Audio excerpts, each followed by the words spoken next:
할렐루야. 예배 자리에 오신 여러분들 주님의 이름으로 환영합니다. 먼저 옆에 분들에게 한번 인사했으면 좋겠습니다. 안녕하세요. 반갑습니다. 사랑합니다. 감사합니다. 축복합니다. 우리 한번 인사하면 좋겠습니다. 인사하시고요. 안아주시고 악수도 하시고. 오늘도 하나님께 예배를 통해 하나님의 큰 은혜와 축복을 경험하시는 저와 여러분 되기를 주님의 이름으로 축원드립니다. 아멘. 사도신경으로 우리의 믿음을 고백하도록 하겠습니다.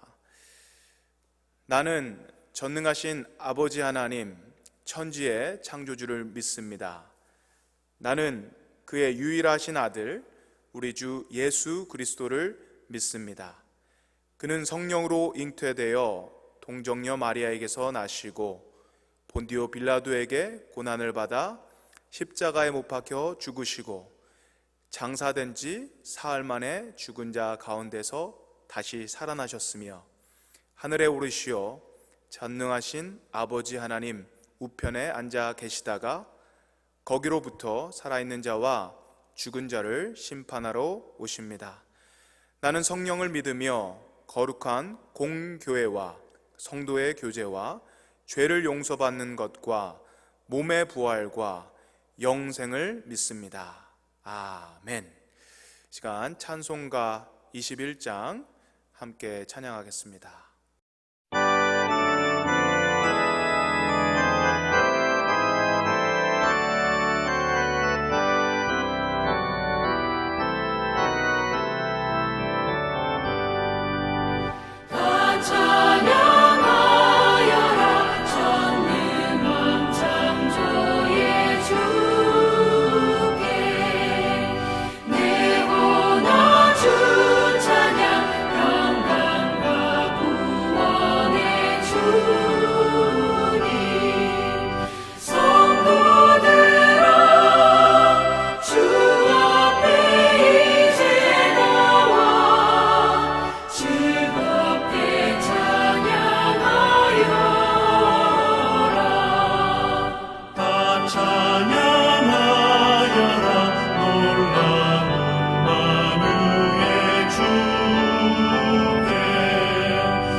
할렐루야.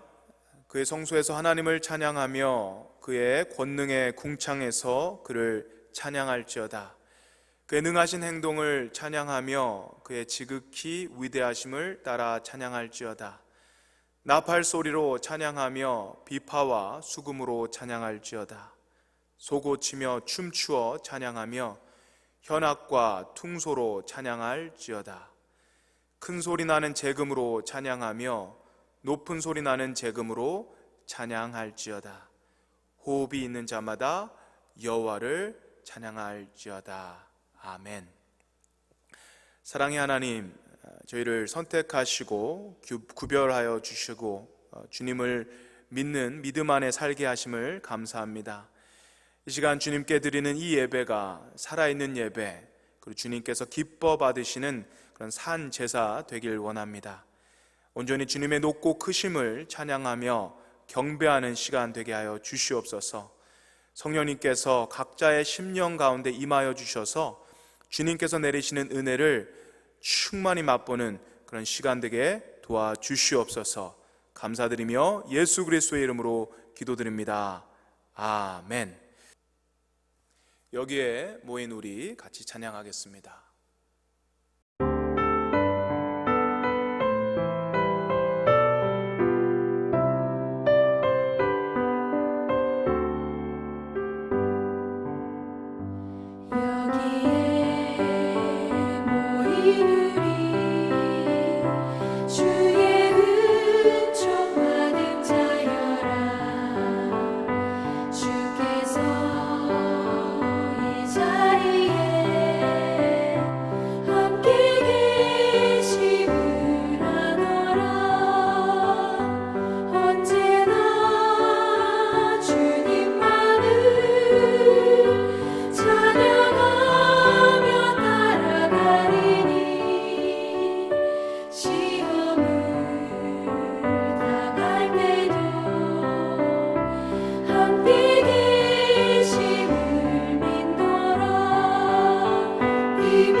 다 같이 기도하겠습니다.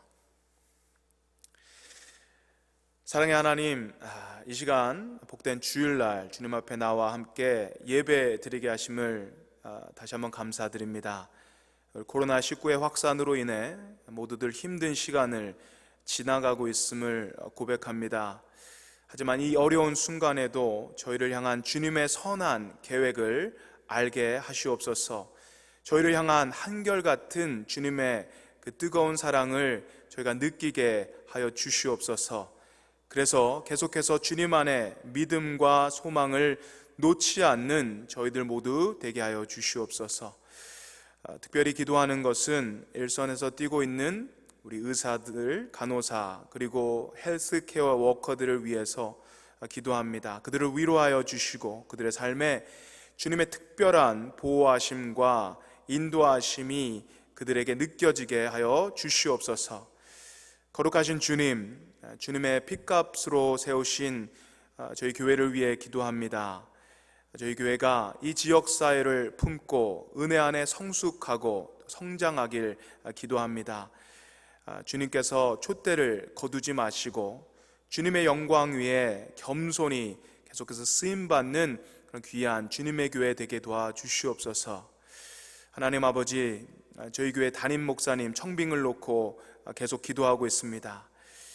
주님의 은혜 안에 이 모든 청빙의 과정이 아름답게 진행이 되고 또 주님의 영광을 올리며 끝이 날 수 있기를 간절히 기도합니다.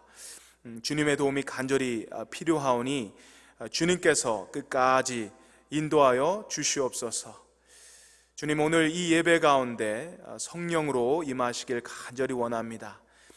주님을 향한 간절한 심령들이 모이게 하시고 이 예배 속에 치유와 회복이 일어나는 놀라운 은혜의 시간 되게 하여 주시옵소서.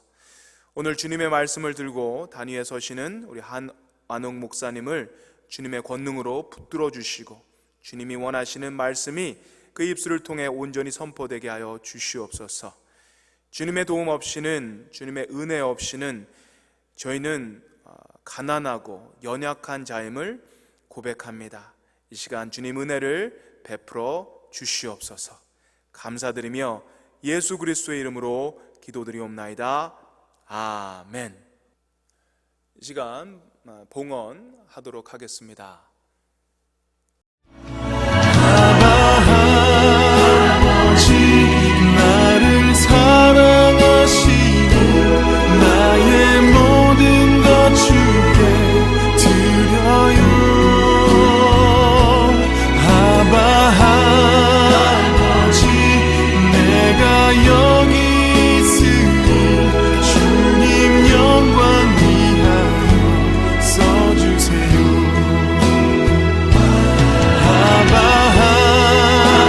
아버지, 나를 사랑하시니 나의 모든 것 주께 드려요. 아버지, 내가 여기 있으니 주님 영광 위하여 써주세요. 주님 영광 위하여 써주세요.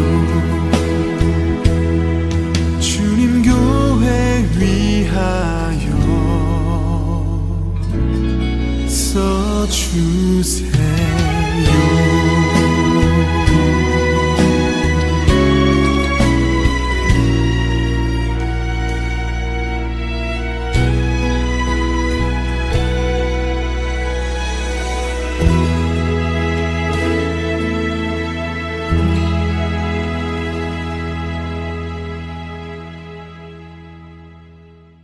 우리 삶의 주인 되신 하나님 아버지, 이 시간 주님께 드리는 귀한 예물을 드립니다. 주님 기뻐 받아주시고 이 예물이 쓰이는 곳마다 하나님의 영광이 드러나게 하여 주시옵소서.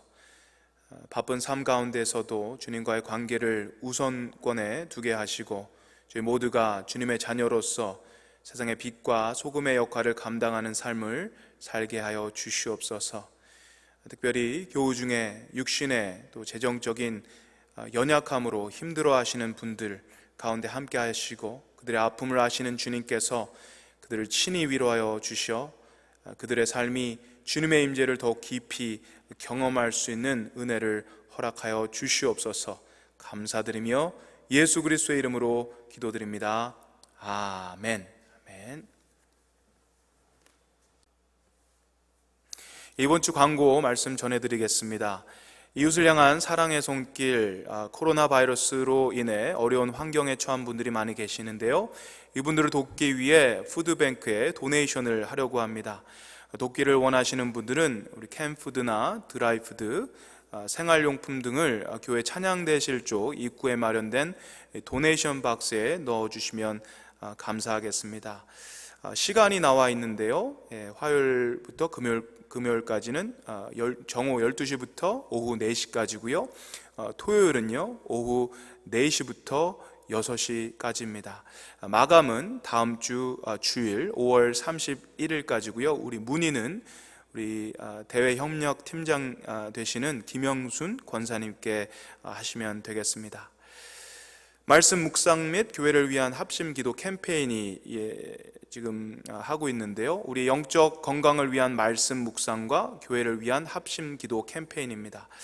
말씀 묵상은 교회에서 하고 있는 하나님 나라 큐티 본문으로 하고 매일 구역장님을 통해서 구역 식구들에게 전달됩니다. 또한 매일 밤 9시에 5분간 교회를 위한 기도 시간을 저희가 갖고 있습니다. 교회와 코로나 사태로 인해서 힘들어하는 지체들과 의료진 등을 위해서 저희 모두 함께 마음을 모아 기도해 주시기를 부탁드립니다.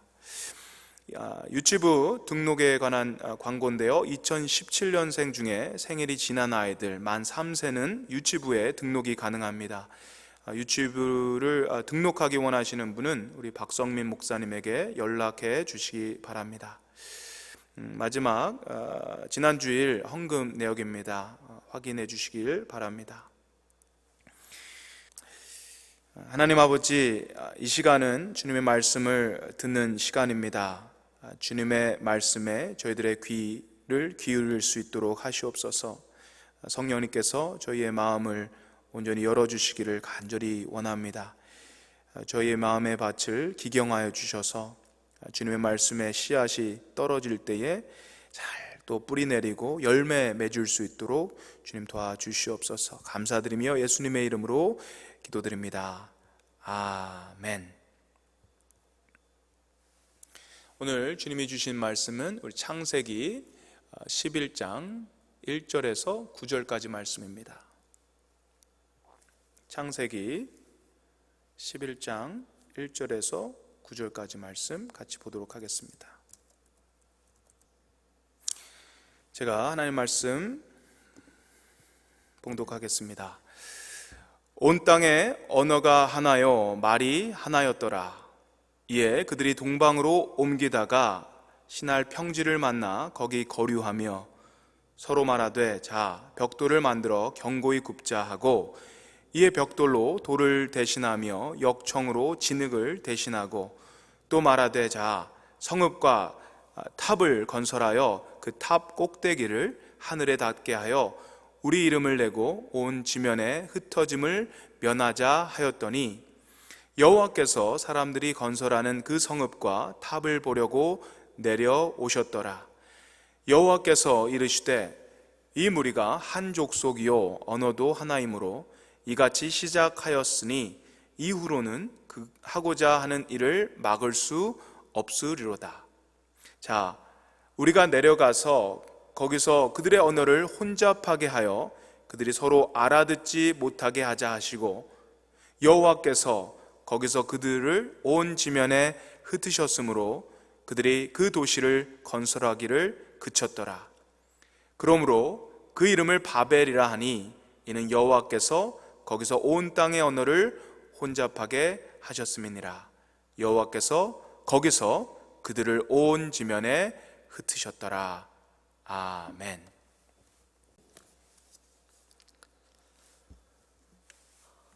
이민 생활을 하면서 힘든 것 중에 하나가 바로 언어입니다. 아무래도 영어가 모국어가 아니다 보니까 소통에 어려움이 있습니다. 유학을 오셨거나 아니면 중고등학교 때 이민을 오셔서 1.5세로 이곳에서 자라신 분들도 물론 부모 세대들보다는 영어에 더 많이 노출되고 또 더 많이 배우고 더 자유롭겠지만 영어가 모국어인 분들에 비해서는 상대적으로 어려움이 있을 것입니다. 만약 전 세계 사람들이 사용하는 언어가 하나였다면 지금 우리가 이곳에서 영어 때문에 스트레스를 받지 않아도 되고 또 한국에서 열심히 공부하는 수많은 학생들이 영어로 인한 그 괴로움에서 자유로울 수 있을 것입니다. 그런데 너무나도 안타깝게 현실은 그렇지 않지요. 전 세계에는 수많은 언어들이 있습니다. 제가 퀴즈 하나를 내보겠습니다. 맞추시는 분들은 예배 후에 저에게 카톡을 보내주시면 코로나 사태가 끝난 이후에 제가 팀홀튼 커피를 대접해 드리겠습니다. 문제는 이것입니다. 현재 전 세계적으로 몇 개의 언어들이 사용되고 있을까요? 하는 것입니다. 1번 100개 이하, 2번 200에서 500개, 3번 500에서 1000개, 4번 1000개에서 2000개, 5번 2000에서 3000개, 6번 3000에서 5000개, 7번 5000에서 7000개, 8번 7000개 이상. 답을 정하셨습니까? 정답이 몇 번일까요? 정답은 8번 7000개 이상입니다. 네, 맞추신 분들은 예배 후에 저에게 카톡을 남겨주십시오. 코로나 사태가 끝난 이후에 꼭 제가 팀홀튼 커피를 대접해 드리도록 하겠습니다. 세계적인 언어 정보 제공 사이트인 에스놀로그에서 지난 2월 21일 세계 모국어의 날을 맞이해서 에스놀로그 2019년 개정판을 발행했는데요. 이것에 의하면 현재 전 세계에서 사용 중인 언어는 총 7,111개의 언어가 사용 중이라고 합니다. 어마어마하죠. 가장 많이 사용하는 언어가 무엇인지 아십니까? 여기에는 상품이 안 걸려 있습니다. 1위는 39개국 국가에서 약 13억 명이 사용하고 있는 중국어이고요. 2위는 영어가 아닙니다. 스페인어입니다. 스페인어는 전 세계 4억 6천만 명이 모국어로 사용하고 있습니다. 그리고 우리를 힘들게 하는 영어가 3위로 3억 9,700만 명이 사용하고 있습니다. 자랑스러운 우리 한국어는 약 7,700만 명 정도가 사용하고 있습니다. 자, 그렇다면 왜 인류는 이렇게 다양한 언어를 사용하고 있을까요? 오늘 본문은 그 이유에 대해서 우리에게 알려주고 있습니다. 태초에 천지를 창조하신 하나님께서는 사람을 만드시고 사람에게 복을 주시면서 명령하셨습니다. 창세기 1장 28절 말씀입니다. 하나님이 그들에게 복을 주시며 하나님이 그들에게 이르시되 생육하고 번성하여 땅에 충만하라. 땅을 정복하라.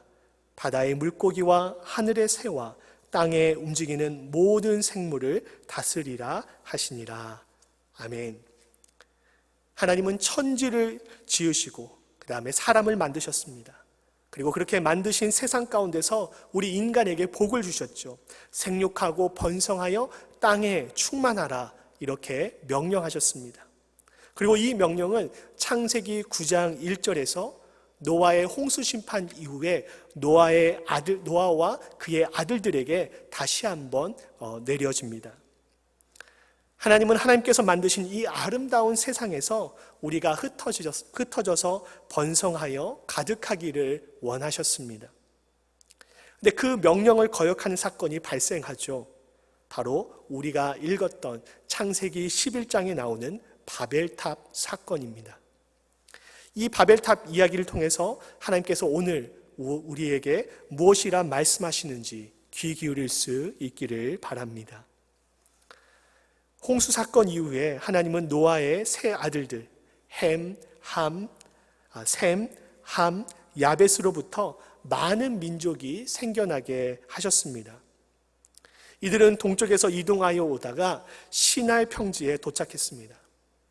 시나이 평지는 지금의 이라크 남부 지역에 속한 곳으로 티그리스 강과 유프라테스 강이 만나는 그런 하류 지역입니다. 두 강의 하류 지역이었기 때문에 비옥한 평지가 넓게 펼쳐져 있었습니다. 또한 상류에서부터 떠내려오는 진흙이 많은 곳이었습니다. 그래서 노아의 후손들은 이곳에 정착하기로 마음을 먹었습니다. 이때는 온 땅의 언어가 하나였죠. 그래서 서로가 하는 말을 잘 이해할 수 있었습니다.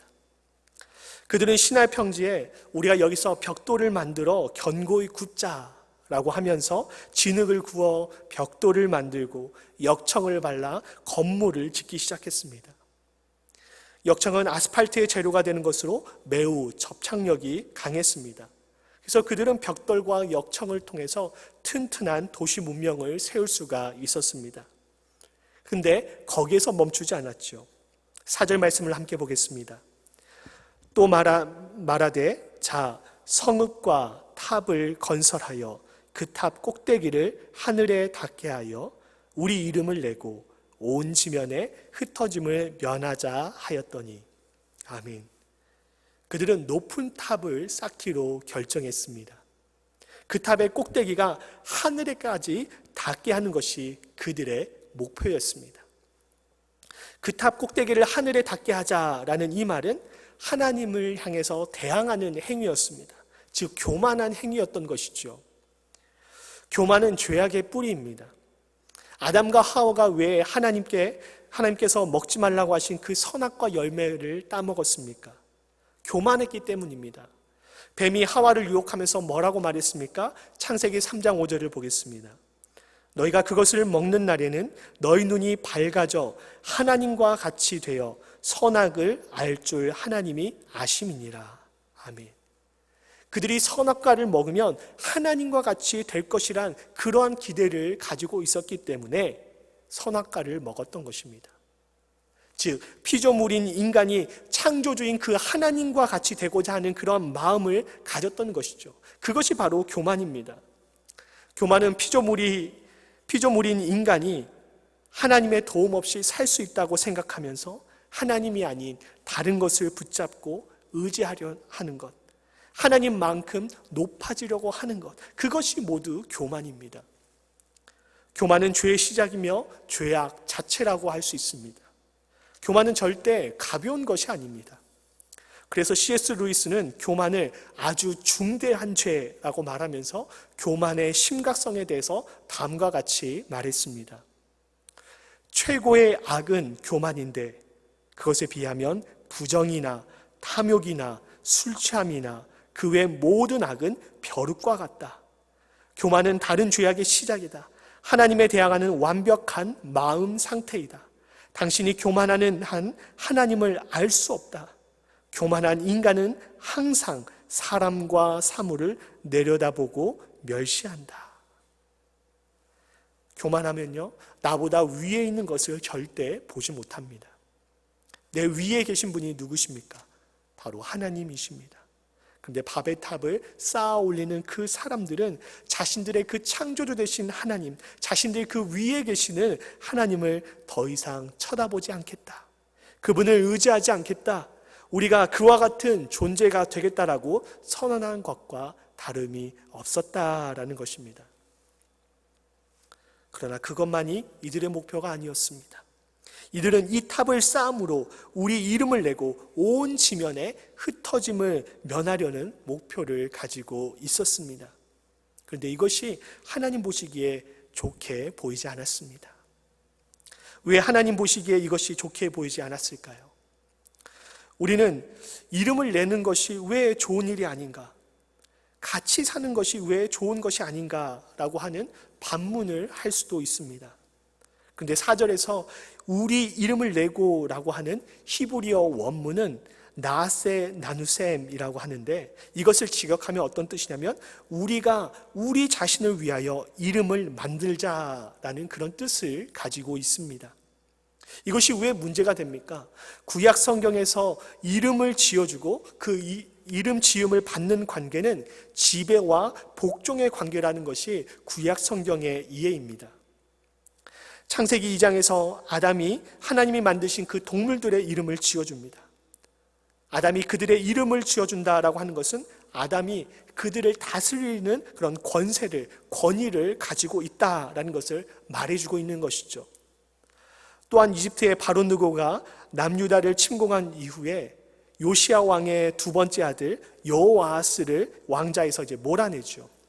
그리고 그의 장남인 엘리야김을 왕으로 세우면서 이름을 여호야김으로 바꿔버렸습니다. 또한 성경에 나오는 많은 신앙의 선진들의 이름은 하나님께서 직접 지어주셨거나 또는 하나님께서 바꿔주신 이름들입니다. 대표적인 게 누가 있을까요? 바로 아브라함과 사라가 있습니다. 이들의 원래 이름은 아브람, 사레였습니다. 하지만 하나님께서는 이들의 이름을 열국의 아버지, 많은 국민의 아버지라는 뜻의 아브라함으로 바꿔주셨고 여주인이라는 뜻의 사라로 바꿔주셨습니다.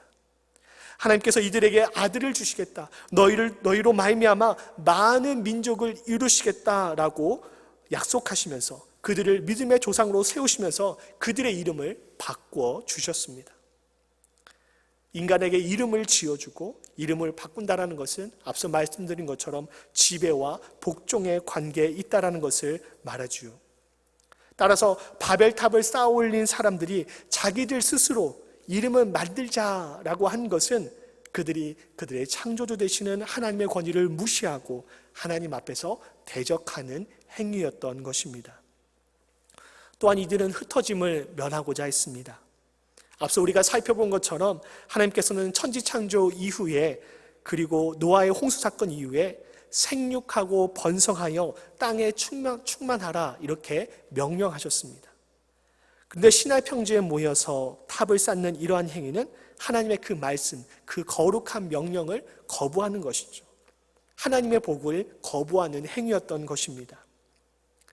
이렇게 하나님의 말씀을 거역하고 하나님과 같은 존재가 되려고 노력하는 교만이 가득 찬 인간의 모습을 보시기 위해서 하나님께서 어떻게 하셨습니까? 이 땅 가운데 내려오셨습니다. 그리고 그들의 언어를 다르게 만드심으로 더 이상 바벨탑을 쌓아 올리지 못하도록 하셨습니다. 결국 언어가 소통되지 않자 사람들은 같은 언어를 가지고 사용하는 사람들끼리 이제 흩어지게 되었지요. 만약 하나님께서 그들의 언어를 다르게 하지 않으시고 그들을 흩으시지 않으셨다면 어떻게 되었을까요? 그들은 그들의 죄악으로 말미암아서 다시 한번 노아의 홍수와 같은 그런 하나님의 대심판을 받게 되었을 것입니다. 하나님께서 그들의 언어를 혼잡케 하시고 그들을 흩으신 것은 그들을 심판하시기 위한 목적이 아니라 도리어 그들을 살리기 위한, 그들을 구원하기 위한 목적이었습니다. 그들을 사랑하시기 때문에 언어를 혼잡하게 하시고 그들을 흩으신 것이었습니다. 오늘 바벨탑을 쌓아 올리는 죄악 가운데 있던 그들에게 하나님은 찾아오셨습니다. 그런 것처럼 하나님은 오늘 우리의 삶 가운데도 찾아오십니다. 하나님께서 왜 우리의 삶 가운데 찾아오실까요? 우리의 죄악을 찾아내서 심판하기 위해서가 아닙니다. 그것은 우리를 죄에서 구원하시고 살리고자 이 땅에 어떤 우리의 삶 가운데 찾아오시는 줄 믿으시기를 바랍니다. 하나님께서 지으신 그 목적대로 그대로 살게 하기 위해서 우리의 삶 가운데 찾아오시는 것입니다. 우리가 느끼든 느끼지 못하든 하나님은 우리의 삶 가운데 찾아오고 계시고 말씀하고 계십니다. 혹시 그런 경험을 해보셨습니까? 자꾸 어떤 성경 말씀이 떠오른다든지 찬양이 생각난다든지 또는 누군가를 통해서 어떤 말들을 계속해서 듣는다든지 우리의 삶의 환경을 바꾸신다든지 이러한 것들을 통해서 하나님은 우리에게 찾아오시고 또한 말씀하고 계십니다. 하나님께서 우리의 삶 가운데 이렇게 찾아오시는 이유는 우리의 삶을 방해하고 우리를 못살게 굴게 하기 위해서가 결코 아니죠.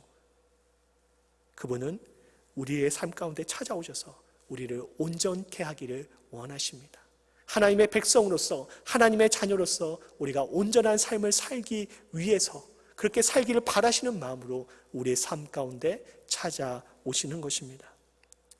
하나님이 우리의 삶에 오실 때 우리는 비로소 온전해질 수 있습니다.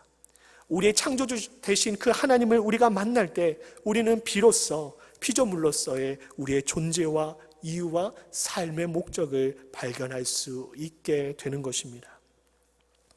바벨탑을 짓고 있는 이 땅 가운데 하나님은 찾아오셨고 그들을 흩으심으로 인해서 하나님께서 우리를 지으신 그 원래 목적에 따라서 살게 하셨습니다. 생육하고 번성하며 땅에 충만하며 하나님께서 주신 그 복을 누리며 살게 하셨습니다. 예수 그리스도께서 이 땅에 오심으로 우리의 죄 문제를 해결해 주셨습니다. 하나님과의 우리의 막힌 담이 허물어졌고 그 관계가 회복되었습니다. 성령님께서 이 땅에 오심으로 말미암아 복음 전하기 두려워하는 제자들을 담대하게 해주셨고 그들에게 성령의 능력을 부어주심으로 열방에 나아가서 복음을 전하는 복음의 사도들로 살게 하셨습니다. 하나님이 우리의 삶 가운데 찾아오실 때는 하나님의 역사가 일어나게 되는 것입니다. 이것을 반대로 말하면 하나님이 없는 삶, 하나님과 함께하지 않는 삶은 제 아무리 높은 탑을 쌓아 올리고 화려한 건물을 짓고 안락한 삶의 조건을 갖추고 있다 할지라도 그 자체는 온전한 삶, 하나님께서 기뻐하시는 삶이 아니라고 말할 수 있는 것이죠. 오늘 바벨탑을 보십시오. 그들은 발전된 문명의 힘으로 흩어짐을 면하고 성을 쌓고 바벨탑을 쌓아 올리고 있었습니다. 사람들은 높아져만 가는 그 바벨탑의 광경들을 보면서 와 하면서 감탄하고 또한 부러워했을 것입니다. 그러나 그 모습은 결코 하나님께서 원하시는 모습이 아니었습니다. 우리 인간은 흩어져서 사는 것을 싫어합니다. 우리가 만들어 놓은 문명사회를 보십시오. 도시들을 보십시오. 다 한데 어우러져 있습니다. 왜 우리는 흩어지기를 싫어할까요? 그것은 우리의 만족, 우리의 유익을 위해서가 아니겠습니까? 백지장도 맞들면 낫다라는 그런 속담이 있습니다. 그런데 이 백지장도 서로 마음이 맞아야, 서로의 이해관계가 맞아 떨어져야 같이 들을 수 있는 것입니다. 사람은요, 나에게 이익이 되지 않으면 어떤 것이든 잘 하려고 하지 않습니다. 그만큼 인간은 이기적인 존재입니다. 오늘 말씀에 나오는 노아의 후손들도 같이 모여서 사는 것, 그것이 더 안전하다고 생각했고 서로의 이해관계가 맞아 떨어졌기 때문에 흩어짐을 면하고자 했던 것입니다. 근데 하나님은 그것을 못하게 하셨습니다. 왜 하나님은 그들이 함께 모여서 사는 것을 허락하지 않으셨을까요? 왜 그들을 흩으셨을까요? 그들이 흩어지게 되면 사람들이 하나님을 온전히 바라보기 때문입니다. 함께 살면요, 자신들이 가지고 있는 힘과 문화와 자신들이 쌓아놓은 것들이 있기 때문에 그만큼 하나님을 의지하지 않게 되는 것입니다. 즉 하나님은 그들이 연약한 삶 가운데로 그들을 흩어 보내심으로 말미암아 의지할 것 없게 하시고 바라볼 것 없게 하심으로 결국에는 창조주 되시는 그 하나님을 온전히 바라보며 그 하나님이 주시는 삶의 소망과 비전을 따라 살도록 그들을 흩으셨던 것입니다. 하나님께서 바벨탑을 쌓는 이 땅에 오셔서 인간의 언어를 여러 개로 만들어서 서로 소통하지 못하게 하셨습니다. 그런데 이 흩어졌던 언어가 언제 다시 소통이 됩니까? 바로 오순절 마가의 다락방 사건 때 성령을 경험하고 나서 언어의 다름을 극복하는 그런 경험을 하게 되죠. 성령의 능력으로 방언을 받은 제자들은 유대 갈릴리 사람들이었습니다. 그런데 그들이 성령의 말하게 하심을 따라서 말하기 시작했더니 다른 지역, 다른 민족의 언어를 사용하는 사람들이 제자들이 하는 그 말을 알아듣기 시작했습니다. 오늘 창세기 11장에서 하나님은 이 땅에 오셔서 인간의 죄악됨을 막고자 언어를 흩으셨습니다. 그런데 사도행전 2장에서는 성령 하나님께서 이 땅에 오셔서 다시 한번 인간의 그 죄악됨을 막고자 복음을 전하고자 언어의 장벽을 허무시는 것을 우리가 확인할 수 있는 것입니다. 하나님께서 이 땅에 오실 때는 분명한 목적을 가지고 오십니다. 예수님께서 이 땅에 오신 이유는 우리의 죄악이 너무나 커서 하나님의 심판을 받게 될 것을 막기 위해서 이 땅에 오셨습니다. 성령께서 오순절 마가의 다락방에 임하신 이유는 성령으로 말미암아 그들의 마음이 뜨거워지고 복음에 불타오르게 하시며 언어의 다름을 극복하게 하셔서 결국은 하나님을 알지 못하고 예수를 주로 고백하지 못하고 있는 그 죽어가는 영혼들을 향해서 나아가서 복음을 전하고 하나님의 심판에서 벗어날 수 있게 하기 위해서 이 땅에 오신 줄 믿습니다.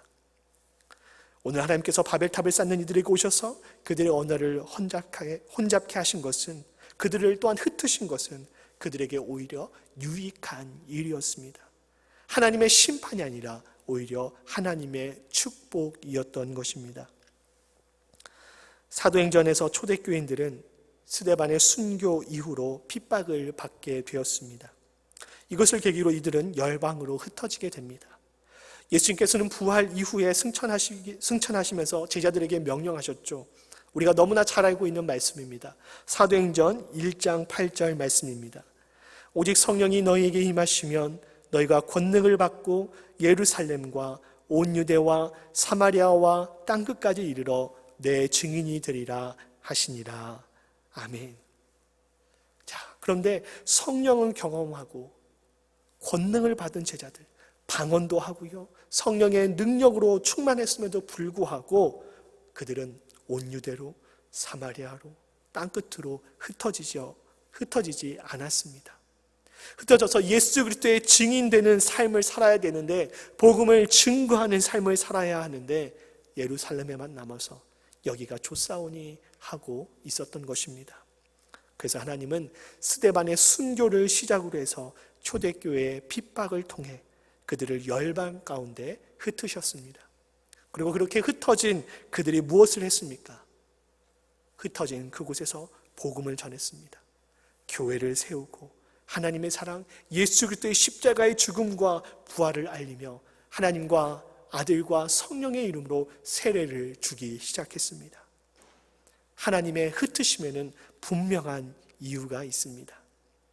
요즘 유행하는 말처럼 하나님께는 다 계획이 있구나라는 것을 오늘 말씀을 통해서 깨닫게 되는 것이죠. 우리는 모이기를 좋아합니다. 지금 우리가 코로나 바이러스로 인해서 한자리에 모이지 못하고 있습니다. 많은 분들이 답답해하고 계십니다.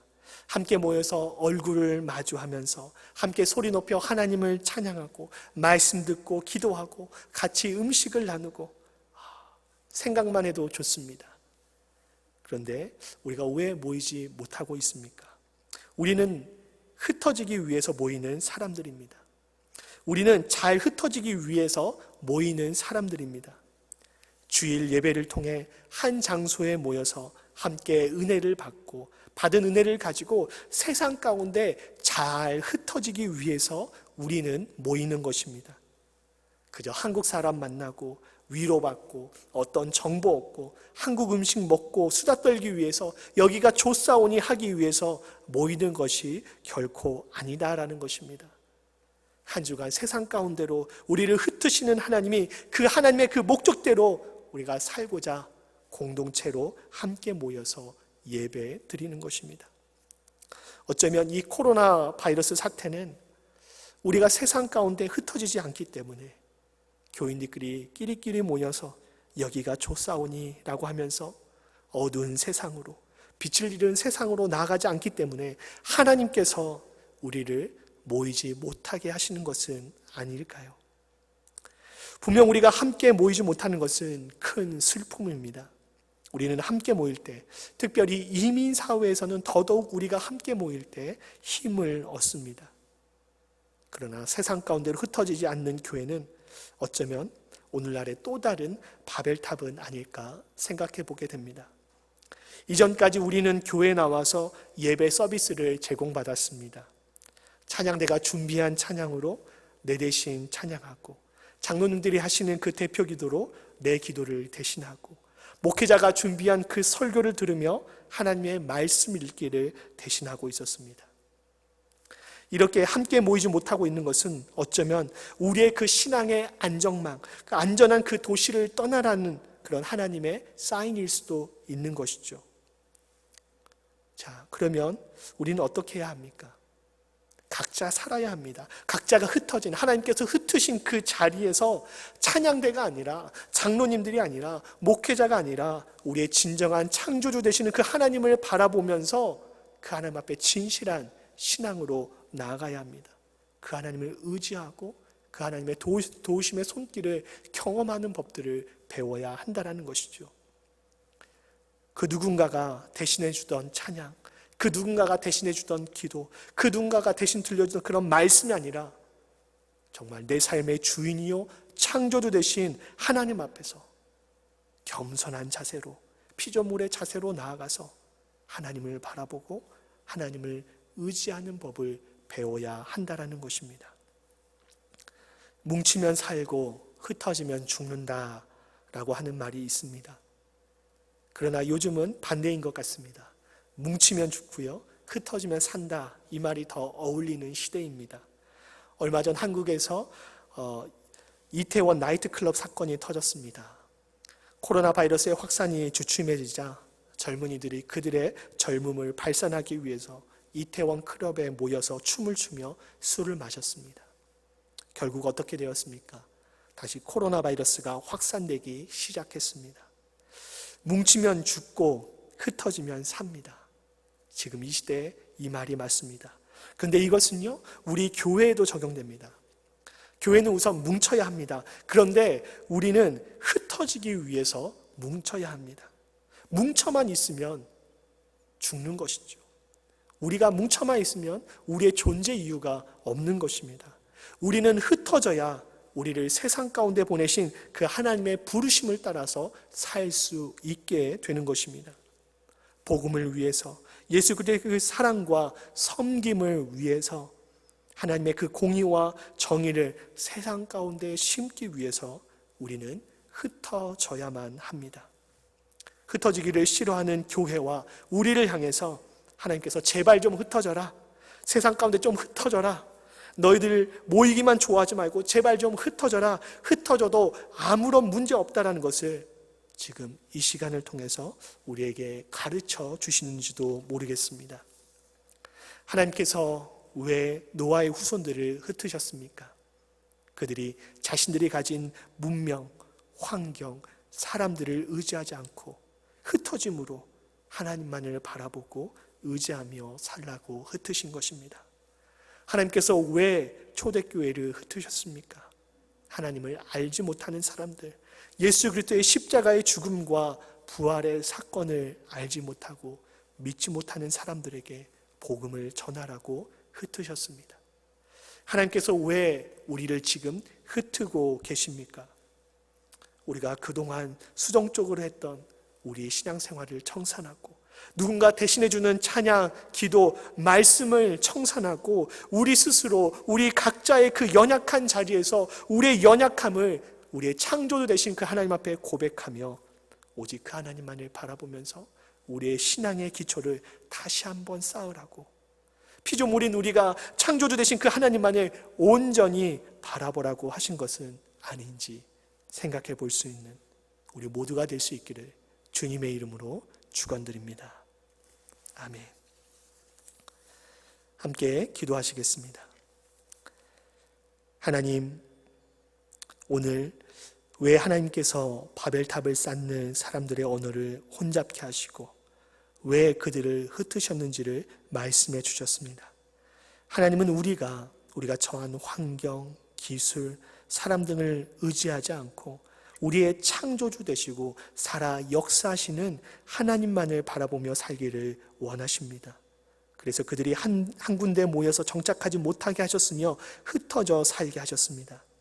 하나님께서 초대교회를 흩으신 이유는 그들의 자리에서 안주하지 않고 성령 하나님께서 주신 권능과 은사를 통해서 하나님의 사랑을 알지 못하는 자들, 예수 그리스도의 그 십자가의 죽음과 부활을 알지 못하는 자들에게 나아가서 하나님의 사랑을 전하라고 그들을 열방 가운데 흩으셨습니다. 하나님, 오늘 우리는 흩어져 있습니다. 왜 우리는 함께 모이지 못하고 흩어져 있습니까? 그동안 누군가 대신해 주던 찬양, 기도, 말씀이라는 그 신앙적 울타리에서 벗어나 홀로 흩어짐으로 우리의 삶에서 우리 스스로 찬양하고 기도하고 말씀을 보며 살아계신 그 하나님을 만나라고, 그분을 홀로 의지하라고 그것을 가르쳐 주시기 위함이 아닌지 생각해 보게 됩니다. 하나님, 지금 우리의 자리에 만족하며 여기가 좋습니다 하면서 흩어지기를 싫어하는 저희들이 되지 않게 하여 주시옵소서. 모이기를 힘쓰되 잘 흩어지기 위해서 어두운 세상 가운데 빛을 발하고 사랑 없는 세상 가운데 사랑을 전하기 위해 잘 모이고 잘 흩어지는 저희들 되게 하여 주시옵소서. 우리를 지으신 그 하나님의 목적, 우리를 하나님의 자녀로 부르신 그 하나님의 목적에 합당한 삶을 살아가는 저희들 되게 하여 주시옵소서. 예수님의 이름으로 기도하옵나이다. 아멘. 우리 말씀을 생각하시면서 함께 찬양하시겠습니다.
나를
이제는 우리 구주 예수 그리스도의 은혜와 하나님 아버지의 크신 사랑하심과 성령 하나님의 감화감동 역사하심이 우리를 세상 가운데 흩으신 그 하나님의 계획과 목적을 깨달아 그대로 살기 원하는 모든 백성들 위해 이제로부터 영원까지 함께 하시기를 간절히 축원하옵나이다. 아멘.